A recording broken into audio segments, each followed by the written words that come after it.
আসসালামু আলাইকুম প্রিয় শিক্ষার্থীবৃন্দ। আজকে আমি সম্মত ধারার 13.1-এর 3টা অঙ্ক আলোচনা করব, 5, 6, 7 অত্যন্ত সহজ নিয়মে। আশা করি তোমরা যদি এই ভিডিওটা দেখো তোমাদের কাছে এই অঙ্কগুলো অনেক ভালো লাগবে এবং তোমাদের কাছে অনেক সহজে লাগবে। আমরা এর আগের ভিডিওতে সমান্ত ধারার বেসিক আলোচনা করেছিলাম। আজকে বেসিক আলোচনার পাশাপাশি কয়েকটা অঙ্ক করাই দিতেছি, তোমরা দেখো, আশা করি তোমাদের কাছে সহজে লাগবে। প্রিয় শিক্ষার্থী, প্রথমে আমরা 5 নাম্বারটা ফলো করব। আগে দেখতে হবে আমাদের এটা কি ধারা। যদি আমি ধারা চিনতে পারি, সমান্ত ধারার 2টা সূত্র আছে, গুণিত ধারার 2টা সূত্র আছে। আগে আমার ধারা চিনতে হবে। যদি ধারা না চিনো তাহলে তুমি কোন সূত্র কখন বসবে তা পারবা না। আগে আমরা প্রথমে এটা দেখি কি ধারা পড়ছে। আচ্ছা বলো তো, এখানে প্রথম কত ছিল? 2। 2 এর থেকে কত গেছে বলো তো? -5। তুমি মনে করো 2 টাকা নিয়ে দোকানে গেছো, 5 টাকা ঋণ করে আসছো। বলো তো কত টাকা খরচ করছো? 2 টাকা খরচ করে আরো 5 টাকা ঋণ করছো, 2 টাকা আরো 5 টাকা, মোটমাট 60 টাকা খরচ করেছো। যেমন ধরো এখানের মধ্যে 2 টাকার থেকে -5 টাকা, তার মানে 7। আবার 12 থেকে 5 বাদ দাও, তাকে কত বলতো? 7।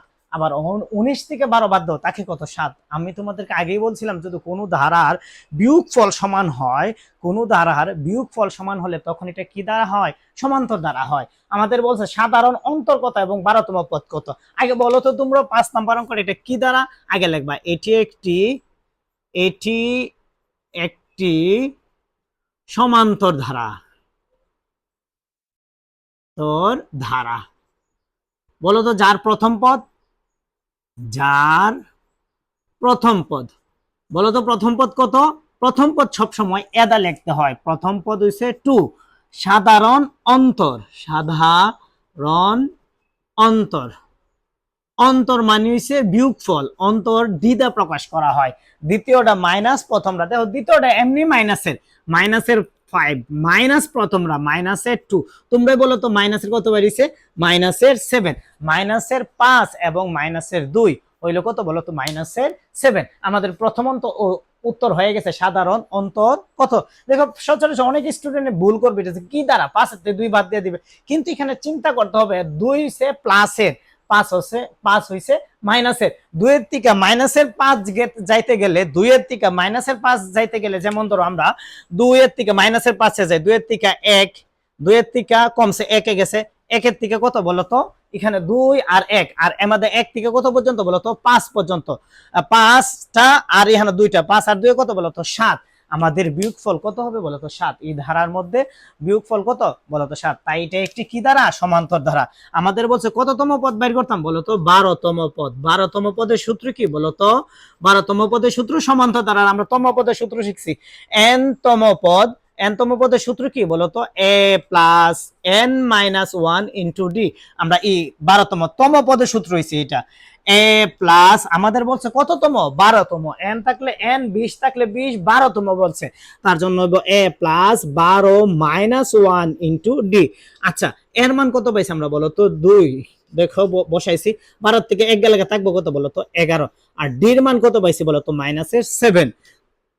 2 এর জায়গা 2, প্লাসে মাইনাসে মাইনাস, 7 দা যদি 11 গুণ করো হবে 77। 77 থেকে যদি 77 হইছে মাইনাসের, মাইনাসের তে যদি 2 চলে যায় প্লাসের, থাকবো -75। দেখো তো প্রিয় শিক্ষার্থী হয়েছে কিনা। আমাদের যদি বলে 20তম পদ, আমরা শুধু এখানে কি বসাবো? 20। যদি বলে 40তম পদ, আমরা কত বসাবো বলো তো? 40। সূত্র একই, a প্লাস এত মাইনাস 1 ইন্টু ডি। প্রিয় শিক্ষার্থী, আমাদের প্রথম বলছে সাধারণ অন্তর বের করার জন্য, আমরা সাধারণ অন্তর বের করছি। এরপর আমরা বলছে 12তম পদ, আমরা 12তম পদ পাইছি কত বলতো? -75। আমাদের ফলাফল হয়ে গেছে। এখন আসো 6 নাম্বার অঙ্কটা। 6 নাম্বার কি দিছে বলতো? 6 নাম্বারটা আমরা একটু পড়ি তোমাদেরকে নিয়ে। এটা কত বলতো? 11। 11 তে 8 বাদ দাও, থাকবো কত বলতো? 3। 14 থেকে 11 বাদ দাও, থাকবো কত? 3। 17 থেকে 14 বাদ দাও, থাকবো কত? 3। এটি একটি সমান্তর ধারা। লিখবা এটি একটি সমান্তর ধারা। এটি একটি সমান্তর ধারা। যার কি পদ বলতো? যার প্রথম পদ এ সমান সমান কত বলতো তোমরা? এ সমান সমান 8 বসাইলাম। সাধারণ অন্তর, সাধারণ অন্তর ডি সমান সমান, দ্বিতীয়টা মাইনাস প্রথমটা, 11 মাইনাস 8 বাদ দাও, তাহলে কত বলতো? 3।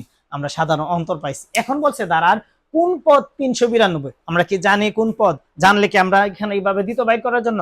আমরা জানি না, তার জন্য আমরা ধরে নিচ্ছি তম পদ। কোন পদ? তম পদ বাইর করতে হবে। তার জন্য আমরা লিখে নেই দড়ি। কি ধরি, মনে মনে আমরা ধরে নিলাম এনতম পদ। এত এনতম পদ মনে করি, এনতম পদ কত ধরছি বলতো 392। এখন আচ্ছা এখানে বলতো আমরা কি লিখছি, এনতম পদের সূত্র কি, A plus N minus one into D সমান সমান কত, এনতম পদ আমরা ধরছি কত, এনতম পদ 392 আমরা বসাইলাম। এর মান, আচ্ছা বলতো এর মান কত দেওয়া আছে, এর মান 8 বসাইলাম, প্লাস 8 এন এর মান আমরা জানি না, আমরা এন এর মান বাইর করব 1, ডি এর মান কত পাইছে বলতো 3 সমান সমান 392। প্রিয় শিক্ষার্থী দেখো তো বুঝছো কিনা। এখন আসো আমরা 8 এর জায়গায় 8 রাখলাম, প্লাস 3n অকো 3n মাইনাস 3 অকো 3 সমান সমান 392। প্রিয় শিক্ষার্থী দেখো তো কি বুঝছো কিনা।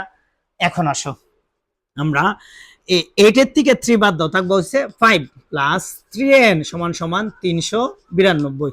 এখন আসো বা 3 দেখো n সমান সমান 392 মাইনাস 5, দেখো তো বা বুঝতেছো কিনা। এখন আসো 392 সমান সমান কত বলো তো, n সমান সমান 392 তে যদি তুমি এখানে 5 বাদ দাও 300 কত থাকবো বলো তো, 8 87।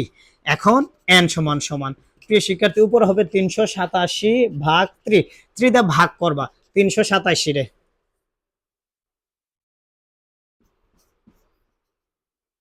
ভাগ করলে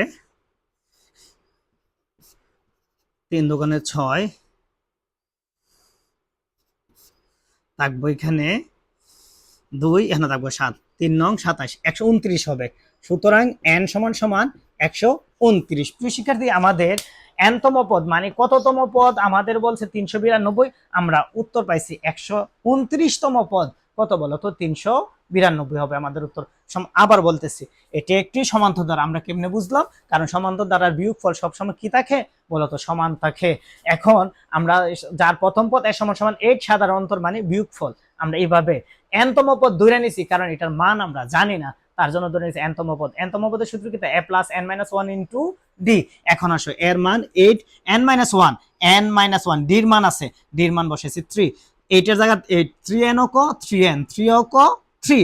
এখন আসো 8 এর থেকে যদি 3 জায়গা থাকবো কত বলো তো 5, 3n এই প্লাসের পাশ হিসেবে কি হবে বলো তো মাইনাসের 3n, 3n দা তুমি 3n এর জায়গা 3n এটাতে এটা বাদ দিলে 387, 3 দিয়ে ভাগ করো বাইরে 129তম পদ। আমাদের 29তম পদ হলো 129তম পদ হলো 392। প্রিয় শিক্ষার্থী সেম এটার মতন অঙ্কটা দেখো, আমরা এটাতে এটা করতেছি, এটা কত নাম্বার বলো তো 7 নাম্বার। আমরা লিখবো এটি একটি সমান্তর ধারা যার প্রথম পদ, প্রথম সমান্তর ধারা কেমনে বুঝবো, 7 থেকে 4 বাদ দাও থাকবো কত বলো তো 3, 10 এর থেকে 7 বাদ দাও থাকবো কত 3, 30 থেকে বাদ দাও 10 বাদ দাও থাকবো 3।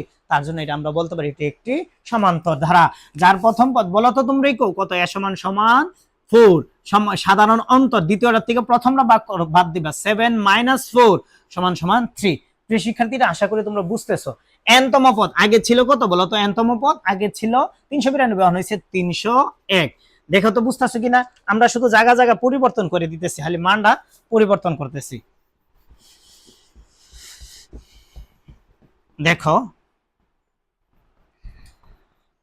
শিক্ষার্থী এখন দেখো তো আমরা বুঝাইতেছি এখানে এর মান, আচ্ছা বলতো এখন এর মান কত বেরিয়েছে, এর মান 4 বসাইলাম, ডি এর মান কত বেরিয়েছে বলতো 3 বসাইলাম, সব ঠিক আছে। এখানে কত হবে 301, এখানে কত হবে 301। দেখো তো প্রিয় শিক্ষার্থী বুঝছো কিনা, এটা হবে 4 এর জায়গা 4, আর এখানে কত হয়েছে বলতো 3, 3n অকো 3n 3 অকো 3। দেখো তো আগের মতো না সেম, 4 এর থেকে যদি তুমি 3 বাদ দাও থাকবে কত বলতো 1 প্লাস 3n, এখানে কত হবে বলতো 301, 301 বসাইলাও 301, এই প্লাসের এক সাইডে লিখে দিব বলতো মাইনাসের 1, 301 এর থেকে যদি এক জায়গা থাকবো কত বলতো 300, 300 থাকবে।